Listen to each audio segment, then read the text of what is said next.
Godhand. The Godhand is a group of 5 demonic sovereigns who carry out the will of the idea of evil, a godlike being born from human negativity. Each member was once human and marked by the Crimson Beherit, a special artifact that singled them out for rebirth during a cataclysmic ritual called the Eclipse. Every 216 years, a new member ascends, bringing the total to 5 by the time Griffith becomes Femto.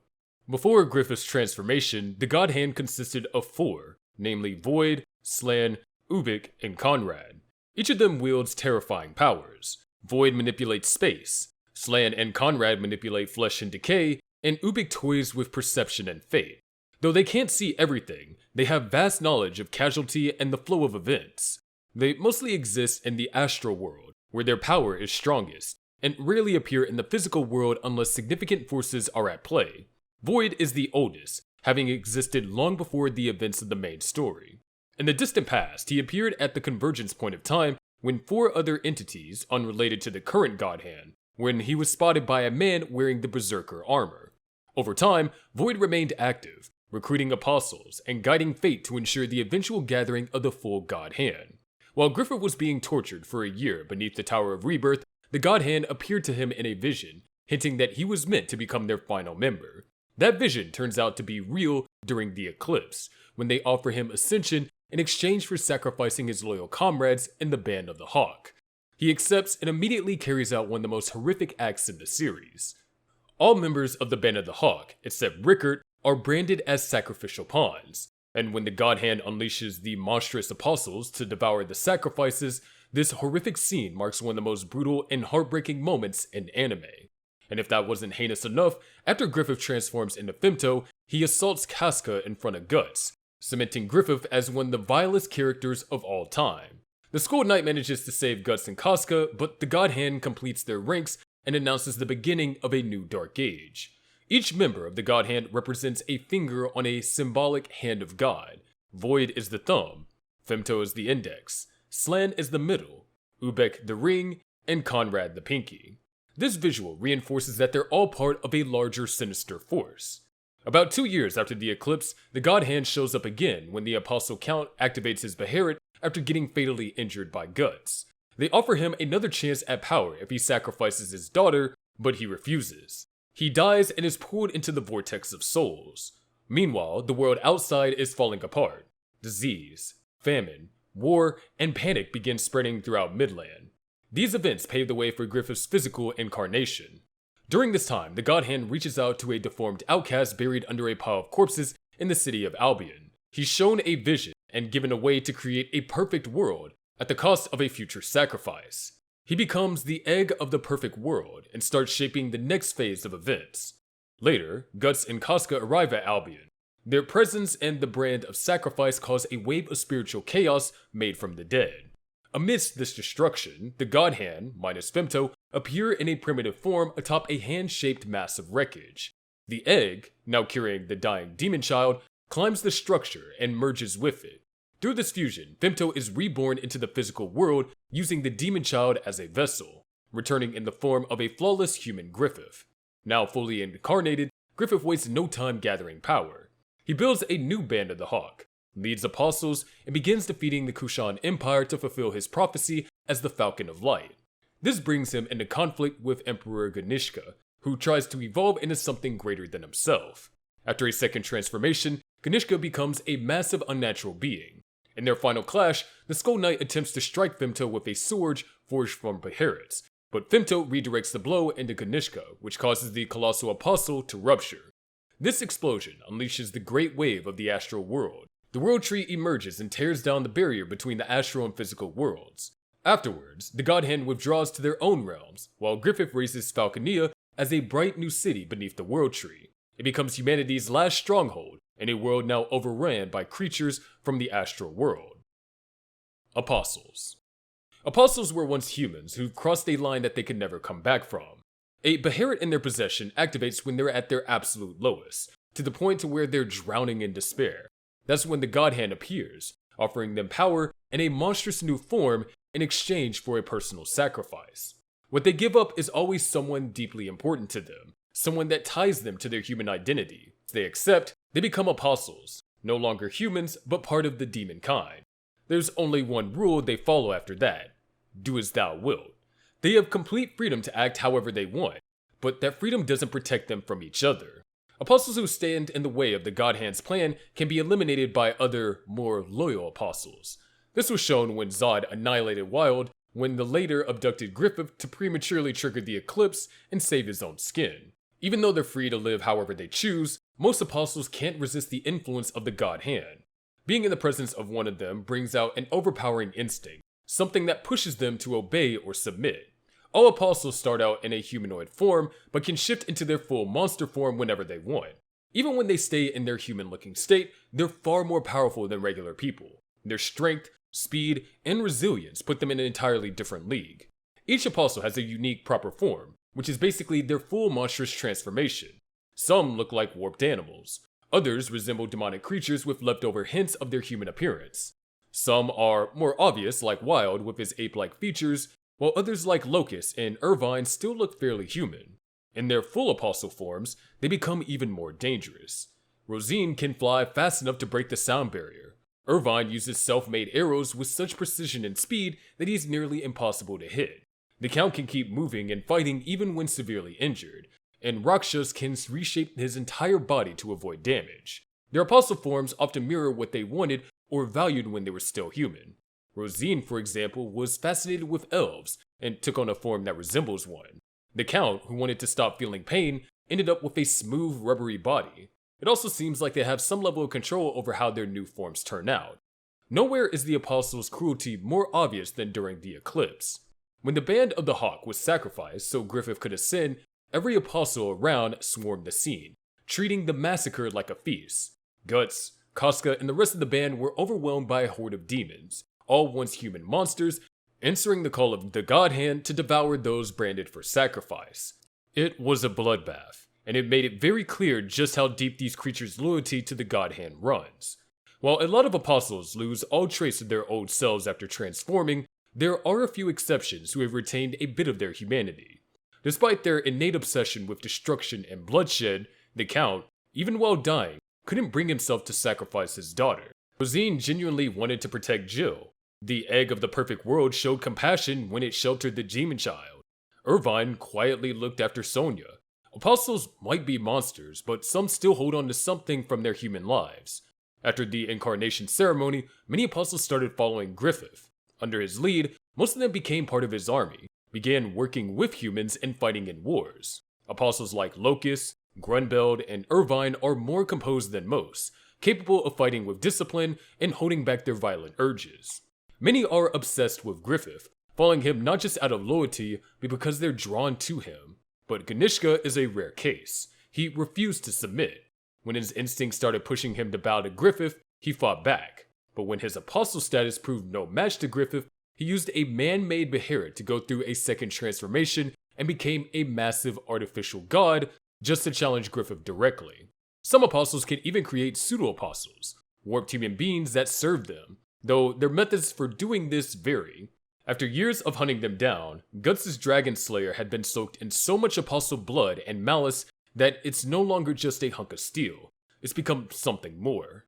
The sword had absorbed enough dark energy to cross into the astral realm, letting it cut through spirits, demons, and even the stuff regular weapons can't touch. When an apostle dies, their soul gets pulled into the abyss, while their body reverts back to its human form, and any injuries they suffered in their apostle form carry over. Pseudo-apostles. Pseudo-apostles are regular humans turned into demonic spawn by an apostle's power. They usually end up looking like twisted reflections of their creator, either in body or mindset. The Count makes one out of General Zondark by forcing him to swallow a slimy parasite. This slug is part of the Count himself, so even after Zondark gets decapitated, the Count can still see and speak through the body. It's a way to extend his will, even when he's not physically present. Rosine, on the other hand, has her own twisted take. She normally changes children into elf-like creatures based on her childhood obsession, but when it comes to protecting Misty Valley, she doesn't hold back. She also turned adult men into massive bug monsters to act as sentries. The Egg of the Perfect World has his own method too. He uses his tendrils to inject power into someone and reshape them into a pseudo-apostle. Despite being weak by apostle standards, the creatures he makes can be physically impressive. One cult leader, for example, turns into a goat-headed beast. Mazgus and his disciples become bulky, deformed figures with angelic traits, like wings and stone-hard skin. After Ganishka forced his way into a second transformation using a man-made Beherit, he goes full demon god and stomps through his own army. The crushed corpses end up mutating into technical horrors that look like warped copies of him. These things tear through the remaining Kushan forces before the new band of the Hawk shows up to wipe them out. After the Great Wave of the Astral World, Ganishka's pseudo-apostles disappeared along with most other spiritual phenomena. Just like full apostles, pseudo-apostles turn back into their human forms when they die, mangled bodies and all. And really quick, if you enjoy these no-nonsense, straight-to-the-point videos covering all sorts of anime topics, then make sure to like this video and subscribe. But anyway. Elves. Elves in Berserk are astral beings from Elfheim, a magical land ruled by the Flower Storm monarch. The two elves that we get to know best are Puck and Ivalera, both of whom end up traveling with Guts on his journey. They're part of the Pisky race, which traces its roots back to the Sylphs, and they're just one of the several elf types that live in the astral world. Elves are usually small, humanoid, and winged, with long ears and pupilless eyes. Most are naked or wear light, nature-inspired clothing made of what looks like petals or leaves, and they have a reputation for being playful, cheerful, and a little chaotic, which sometimes makes people think they're dumb. But Puck and Ivalera show time and time again that elves can be sharp, insightful, and full of empathy. Elves can sense emotions, heal wounds, and even create medicine from a glittery powder that falls from their wings, called elf dust. They're not fighters, but they can still help in battle by blinding enemies with flashes of light or carrying small objects when needed. They exist mainly in the astral world, but they can appear in the physical world too, though not everyone can see them. Only people open to the idea of mystical beings are able to perceive them. Folks with rigid beliefs, like those in the Holy See, usually can't. Farnese, for example, couldn't see Puck clearly until she let go of her old faith. Elves also tend to go unnoticed in places packed with religious energy, like churches or monasteries, and they're easier to spot in the countryside or by children. Elves show up in tons of old stories, like the tale of the Red-Eye Peacock or legends about the Flower Storm monarch.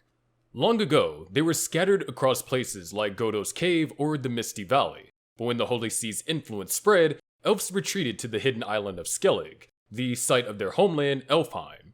Godo's Cave later became a refuge for those haunted by evil spirits. It's where Guts placed Casca to keep her safe. After the cave's destruction, Puck suggested taking her to Elfheim, where she might be healed. Guts later learned from the Skull Knight that the Flower Storm monarch can fix Casca's broken mind. Once there, they meet the monarch, whose name is Danan, and learn that she has access to something called the Corridor of Dreams. It lets her enter a person's subconscious and repair their psyche. She picks Shirka and Farnese to help her enter Casca's mind. Inside a glowing mushroom chamber, she starts the ritual and transforms into cherry blossom petals to guide them through Casca's dream world. After Casca's mind is restored, Donna makes it clear that now it's up to Casca to decide how she'll face her trauma. Later, when Griffith appears in Skellig, the island begins to collapse, and the astral beings, including the elves, start to fade away. Danan accepts it calmly, saying it's time to leave the physical world. Soon after, she and the rest of Elfheim's native creatures vanish completely. Four Kings of the World. The Four Kings of the World are powerful elemental spirits from deep in the astral world. They're seen as protectors of humanity and show up in Holy See scriptures as the four guardian angels of the cardinal directions. Funny enough, most priests still reject anything to do with magic, even though these beings are right here in their own text. Summoning them through the formation of four spell is one of the first big steps for any aspiring mage. It's considered basic, but pulling it off is far from easy. It can take about a year of training just to get it right. Once the spell is active, the caster doesn't have to keep track of their direction. The magic holds steady as long as they keep their focus. This formation is solid against astral beings or anything with an ethereal body, but it's a lot less effective against enemies with physical mass. It can't block real-world objects at all, so it's not a catch-all defense. Shirka uses the Four Kings for protection spells multiple times. One of the first big moments is when she summons them to guard a church in Enoch Village from evil spirits. Later on, Farnese learns the spell too and uses it to defend the seahorse. After the Corridor of Dreams ritual, Farnese casts the spell again, mostly to show that she's coming into her own as a magic user. When Elfheim starts crumbling after Griffith's arrival, The four kings appear briefly around the edge of what remains of the island. They show up again during the defense of the Kushan capital when they're summoned by Fawns to hold the line. Anyone who tries to push through their barrier gets wiped out instantly. Elementals. Elementals are tiny magic spirits from the astral world that align with the natural elements of the physical world. Earth, water, fire, and wind each have their own type of elemental, and they resonate with their matching physical state. Solids, liquids, heat, and vapor. These spirits usually gather in swarms and attach themselves to magical items, enhancing them and granting protection to whoever wields them. Wind elementals are called sylphs. They look like tiny angels or transparent winged bugs. They're the spirits of the air and sky, and they can manipulate wind to deflect weapons, help someone glide or fly, or slow a fall by generating an updraft. They can also launch slicing gusts of winds that cut enemies cleanly from a distance. Serpico's Sylph Sword channels this power. Fire elementals are called salamanders, little lizard-shaped spirits made of flame. When paired with the Wheel of Flame, they can unleash massive hellfire to burn through enemies. On the lighter side, they're also handy for lighting candles or igniting bombs. Water elementals are called undines. They look like tiny mermaids or fish-like creatures that look sleek and fluid. While not as thoroughly explained as sylphs, they embody water in all forms and likely help with defensive or healing magic. The Lady of the Deep Water, a larger water spirit, is their commanding figure. During the troll raid in Enoch Village, Shirka summons the water spirit and lets her possess her body so the elemental can do her thing. Using her powers, she wiped out an army of trolls, ogres, and a Kelpie with a devastating flood. Gnomes, on the other hand, are the earth elementals, which are tied to solid matter. They're mostly referenced in passing, but were used in farming magic around Skellig, helping crops ripen. Then there are Barites, the odd one out. It's a fifth elemental tied to weight, gravity, and heaviness. It's barely visible and hasn't appeared directly, but is said to hold the four main elements together. Barites also affect mental states like depression and obsession. Some spirits are more powerful and rare. The Rotting Root Lord is a dark elemental that Shirka makes a pact with inside Cliffith. It's dangerous to deal with, but it helped rot away trolls in that nightmarish realm. The Wheel of Flame is another big one, a hellfire spirit that Shirka summons during the attack on Vertanis. It took over a water wheel, turned it into a flaming death wheel, and flattened enemy ranks. Later, it even channels its fire into Gut's Berserker armor and Dragon Slayer. Cloaked in flame, Gut's powers straight through Condundolini's water beam, crashes into the beast's mouth, and blows it apart from the inside. Pishachcha. Pishachcha are magically controlled beasts used by the Kushan Empire during their invasion. These creatures start off as regular animals, but once infused with the spirit of Kushan sorcerers, they become something far more dangerous. The entire process is overseen by Daiba, with the sorcerers needing to enter a meditative state to keep control over the beast. They're used to support the Kushan military, especially during night raids when fog covers their movements. There are four main types of Pishachcha, each based on a different animal and enhanced in unique ways. Tigers grow massive and develop terrifying jaws. Crocodiles are given upright posture and armed with spears. Elephants also stand on two legs, wear armor, and gained claw feet and usable hands for wielding weapons. Scary. Then there's the Makara, whale-based beast with trunks and tusks. These things are huge, incredibly strong, and according to Daiba, one of them can take out 10 warships. They're nearly impossible to kill thanks to their size, power, and insanely tough bodies. On top of that, they can fire high-pressure water blasts from their snouts. Killing the Kushan sorcerer controlling a Pishachcha won't undo its transformation. The creatures just go feral, driven by instinct rather than orders. While barriers against astral beings can weaken them, they don't fully work since Pishachcha are still physical creatures. Even after death, the spirit doesn't leave immediately, as the body takes a while to return to normal animal form. During the Millennium Falcon arc, Ganishka unleashes these beasts in full force. Windham is taken over, and the invasion of Vertanis gets brutal. Laban and his squad run into Crocodile and Elephant Pishachcha while sneaking through the city. When Locust and his demon lancers charge the palace, Ganishka sends in more Elephant Pishachcha to back up his Daka troops. Crocodile Pishachcha are also used to take over coastal villages around Vertanis in a single night. Guts and his crew face off with them, cutting most down until Serpico kills their controller and that snaps them out of their berserk state. But then a Makara shows up and crushes everything in his path. Guts eventually takes it out after a brutal fight. Tiger Pishachcha make an appearance during a banquet at Vertanis' government building. One of them storms into the hall, kills a bunch of guards, and eventually crosses paths with Guts and his team. Guts kills it, but more rush in. Serpico finds and takes out the caster, while Shurka freezes the now harmless beast. Later, in a full-blown assault on Britannis, Crocodile Pishachcha launch attacks from the water, while Tiger variants act as mouths for the Daka. More Makaras show up, and Guts slays one by destroying his brain, then wipes out 5 more once the Daka are dealt with. Pishachcha are still present during Ganishka's final transformation when he uses a man-made Beherit. Every possessed beast and Kushan's sorcerer caught in the mist gets absorbed, vanishing in an instant as part of Ganishka's terrifying evolution. Condundolini. Condundolini is a huge astral water serpent and the strongest of Daiba's summoned monsters. Shurka even said it was powerful enough to count as a god by old myth standards. It looks like this massive creepy serpent made of water with glowing eyes, but that's not its real body. The actual Condundolini is a much smaller sea snake swimming inside the big watery form, small enough to wrap around a person. That little snake is the core, and yeah, it's also the weak spot. It gets that huge watery body by charming undines and shaping them into water spouts, and the massive snake. Its water powers are no joke. It can summon giant waves and whirlpools that wreck everything in their path. Daiba even used some of those water attacks before summoning Condundolini directly. It can also pressurize water into thin blasts, sharp enough to slice through stuff. Daiba claimed it could even cut diamond, as long as nothing messes with the pressure.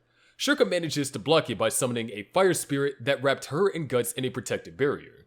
Daiba brought out Condundolini during the big showdown at Britannis' harbor to try and finish off Guts and his team, since they already proven to be a serious problem. The fight got wild, stuff got wrecked, and the team was in serious danger. It took everything they had to bring the thing down.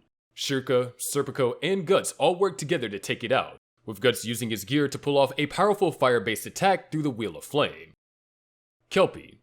The Kelpie is a water-type spirit beast. It kind of looks like a weird mix between a horse and a frog. It's got scaly, slimy skin, webbed feet, a long, grabby tongue, and a face that's pretty blank and hard to read. When it first shows up, Serpico jokes about whether it's one of those river monsters that drown travelers, and he's not totally wrong. Kelpies can control weaker water spirits, and they use that to fire off water attacks or even drown enemies by flooding their faces. They get even more dangerous when it's raining. One of them gave Serpico a hard time by blasting him with water and throwing up a water shield to block his wind attacks. The first time we see one in action is during the troll attack on the church in Enoch Village. It rises up from the river and Serpico takes it on using his self-sword. He manages to slice off its tongue, but can't finish the job until it gets swept up in a flood that Shurka controls. That's when he decapitates it. Later on in Elfheim, a tamed Kelpie shows up again. This time, it's chilling and hanging out with Isma. It stops Isidro from goofing off by pinning him with his tongue and swallowing him whole. Isma has to ask him to spit it out because, yeah, he's not food.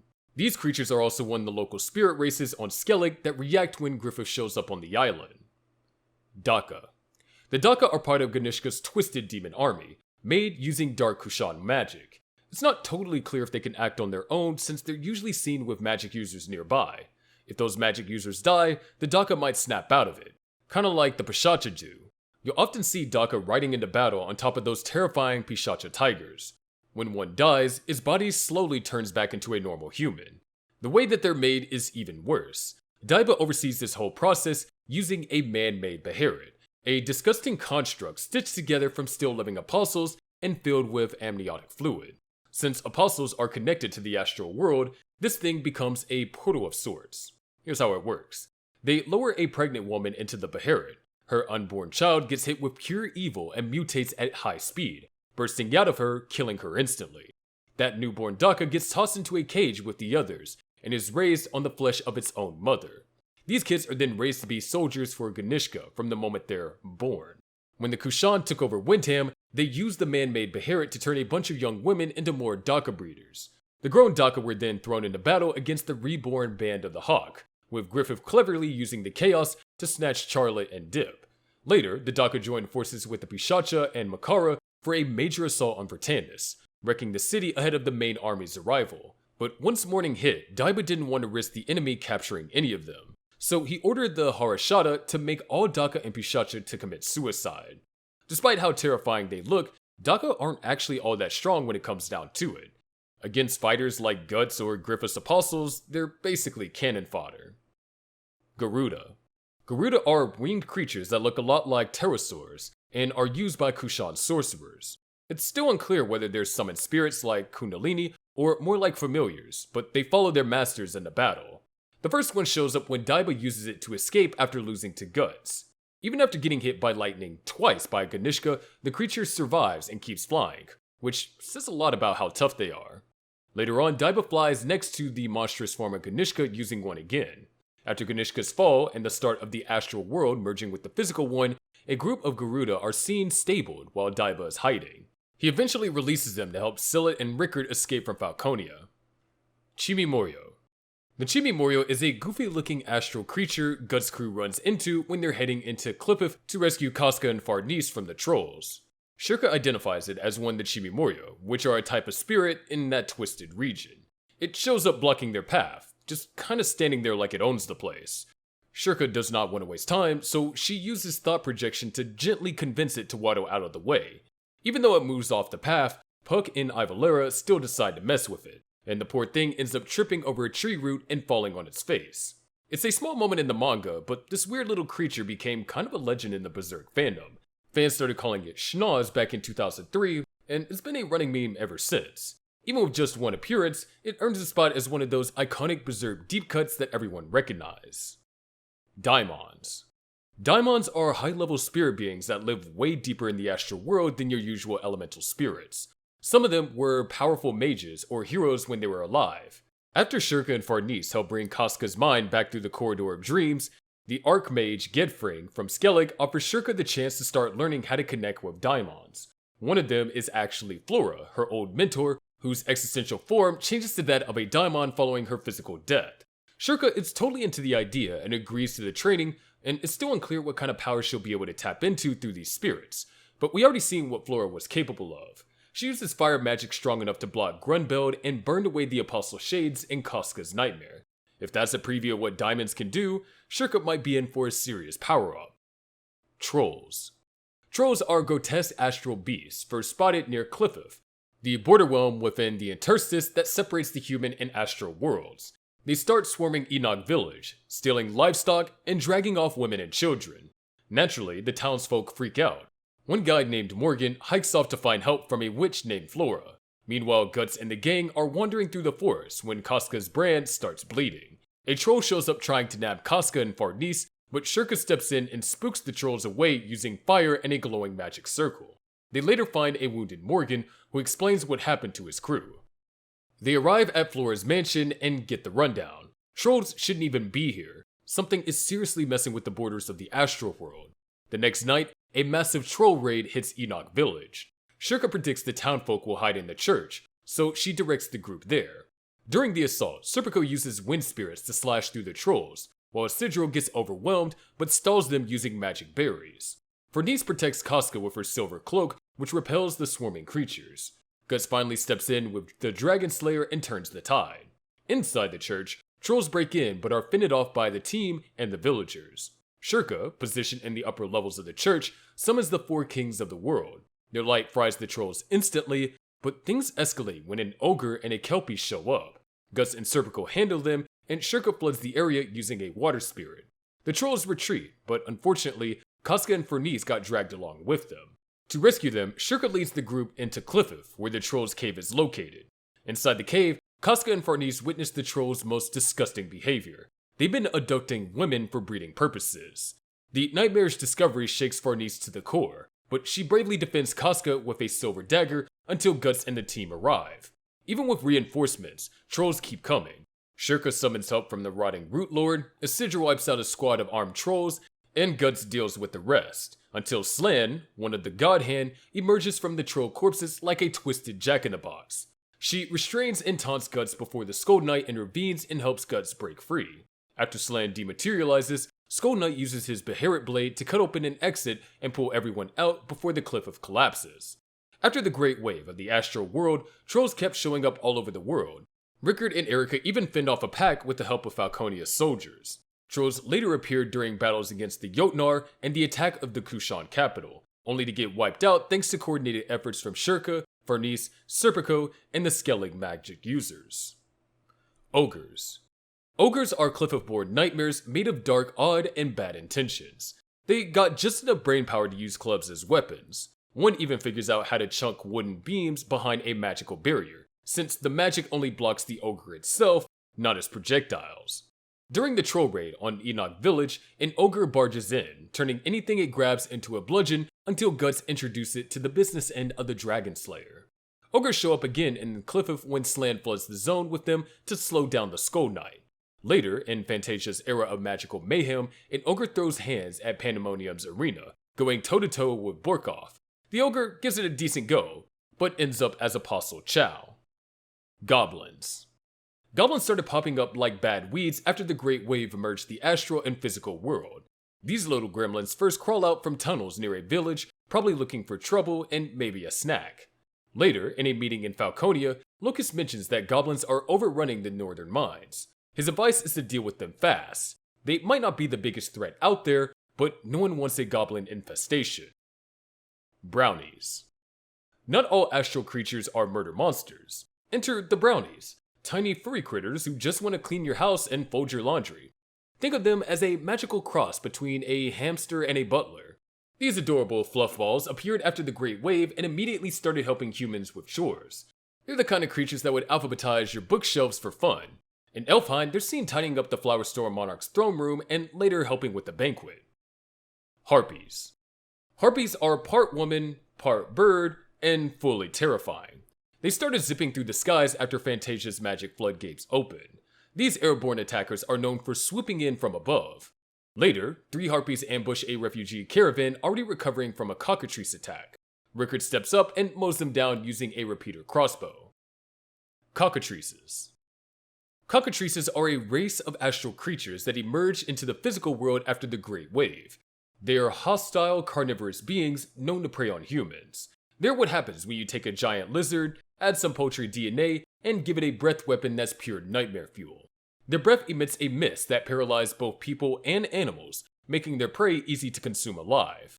This exhalation is also strong enough to deflect standard arrows. One cockatrice appears during an attack on a peasant's caravan in the woods alongside trolls. The cockatrice engages in battle after the Band of the Hawk eliminates the trolls, but it is eventually slain by Irvine, who assumes his apostle form to overpower the beast. Unicorns. Yes, unicorns exist in Berserk, and no, they're not secretly evil. A herd of unicorns is first seen fleeing from a Hydra after the Great Wave. Several are later shown welcoming the Black Swordsman party in Elfheim. They are peaceful beings that coexist with other creatures and allow human interaction, including being ridden. Isidro and Isma are briefly carried by a pair of unicorns after falling from a tree. Hydras.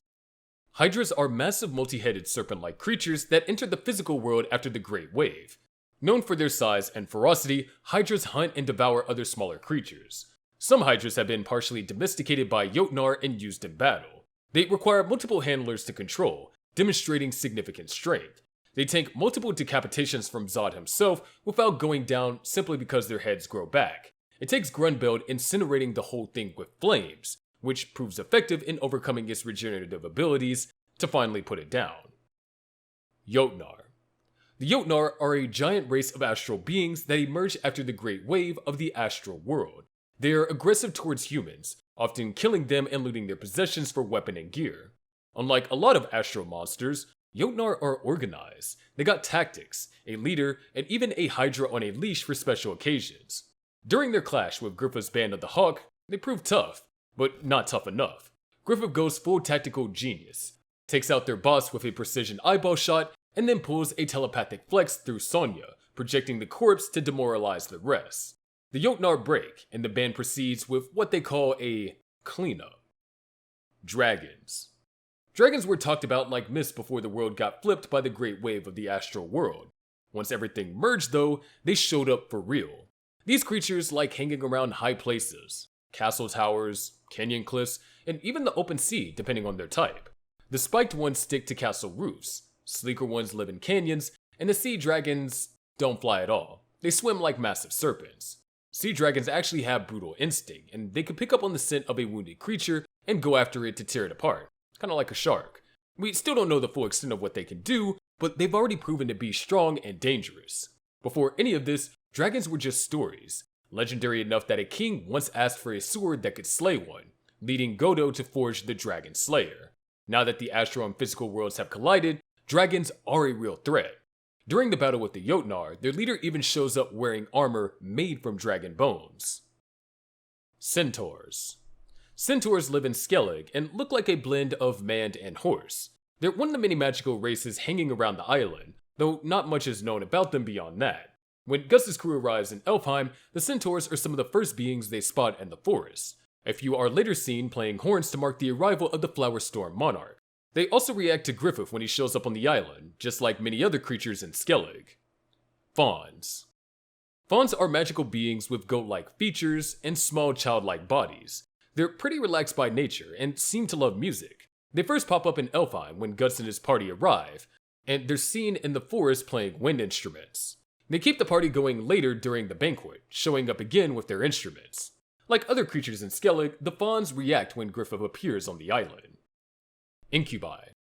Incubi are creepy little spirits with tentacles, born from a mix of blood and sexual fluids when someone dies full of hate and rage. They come out at night and mess with people's dreams, feeding off their fear by turning their sleep into nightmares. Guts has dealt with them plenty of times since both he and Casca have brands that attract them. They usually show up in groups and are easy to kill, but they're persistent and keep coming back during Gus's travels. Dwarves. Dwarves are short, stocky beings that live in tight, dark places like the stone forest under Skellig. They're known for their craftsmanship, especially in forging magical and dangerous gear. Henar, one of these dwarves, lives deep beneath Skellig and is the one responsible for creating the Berserker armor, along with the Skull Knight's armor. That alone makes them one of the most important races tied to the lore of powerful magical equipment. Golems. Golems are magical constructs made to serve the witch or wizard that created them. Flora's golems are made from water and earth and act as guardians for the mansion of the spirit tree. What makes them hard to deal with is the small core in their chest. As long as that core is intact, they can rebuild themselves no matter how much damage they take. The golems in Skellig are way more aggressive, especially during Molda's ambush on Guts and his group. Shurka manages to stop their magic, but Molda summons a much larger one, basically a massive cage filled with spirits of people who were burned alive. Golems also show up in the Corridor of Dreams when Shurka and Farnese are exploring Casca's mind. They help with the protection and task inside that space.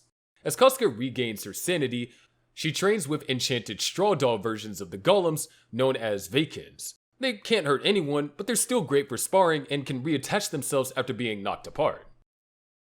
Mero. Mero are the astral merfolk that live in the ocean, but they can also exist in both the astral and physical worlds, like elves. They have two names, a common one and a hidden astral name that, if revealed, gives someone complete control over them. In combat, they use their voices to fight, something Isma's mother referred to as singing. According to Isma, a group of Mero once fought the sea god, and after losing many of their own, managed to seal it on an island. Over time, they faded in a legend. Isma turns out to be the daughter of a Mero and a hunter-fisherman.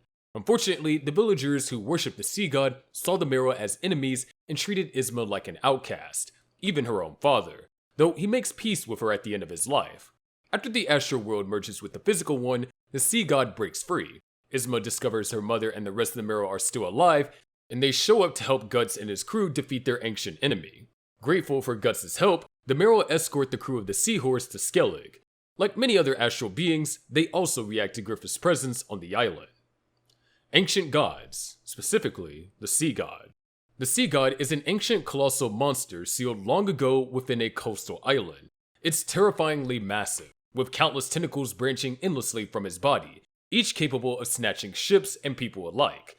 But it doesn't just eat you, it assimilates you. Victims, like Captain Bonebeard's pirate crew, become part of the Sea God's body, keeping their minds and original forms, but turning into twisted tentacle beasts. Its sheer spiritual pressure is so intense that it shuts down all spirit-based power nearby, even blocking Shurka's magic. Inside its stomach are parasitic and symbiotic creatures like lampreys, hagfish, and creepy giant isopods. It even uses its heartbeat as a weapon by sending out shockwaves through its muscle-lined insides. The Sea God was once a ravenous force of nature until a tribe of Mero sealed it in a cave. The islanders nearby eventually feared even speaking of it, bringing the cave taboo and the Meros as cursed, despite their efforts to help.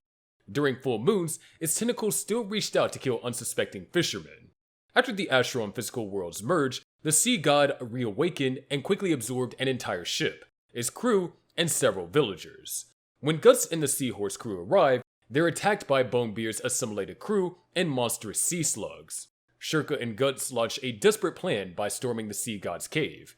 As they infiltrate its belly, Vernice holds the ship together with spiritual wards while the enemy pirates try to breach it.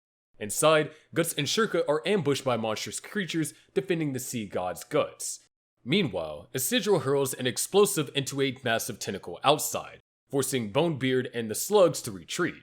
Deep inside, Guts and Shurka reach the heart, a pulsating eye-covered organ that fights back. With the sea god using its heartbeat to keep Guts from striking, a choir of Meros arrive and use their song magic to disrupt its rhythm. That's Guts' cue. Guided by Shurka, he drives his sword into the monster's heart and ruptures it. The sea god convulses, releasing the many ships and people it has swallowed. Finally, the ocean is calm, the island is freed, and one of Berserk's freakiest monsters is dead for good. We don't really know what type of creature the sea god is exactly, cause it's not an apostle, that's for sure. But Shurka states it might be one of those ancient gods that humanity forgot about ages ago, and it just sank deep into the astral world over time. Dead spirits. Dead spirits are the souls of the dead that wandered the interstice and the shallower layers of the astral world. They're one of the many beings drawn to the brand of sacrifice, and they only come out at night since sunlight forces them back. These spirits are stuck between life and death, tormented by regrets they couldn't let go of. They can pick up on thoughts a person tries to hide and use that to mess with their head, often pushing people to act on darker impulses. Even though they fear sunlight, dead spirits are still drawn to the warmth of living bodies. They can possess corpses, skeletons, and even objects like trees or snow. On their own, they're not that dangerous, but in large numbers, they can become overwhelming. Once they manage to take over a person or animal, things get violent fast. Possessed people often lose control and carry out twisted acts, like Vernice falling into her sadomasochistic urges or Guts trying to strangle Casca. They also taken over animals like dogs and horses, turning them into aggressive, uncontrollable threats. After the eclipse, Guts ends up fighting off these spirits almost every night. Casca was safe for a while since she was hidden in an elvish cave, but Guts had no protection and constantly battled these things while they tormented him.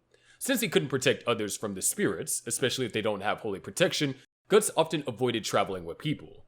These spirits became a major threat during the Conviction arc. As fate pulls Casca towards Albion, the city is already crawling with spirits, many of them tortured, sick, or starved victims of the Holy Sea's cruelty. When Casca's child tries to protect her from some possessed people, it sets off a series of events that trap her in the Tower of Conviction. Things spiral quickly from there.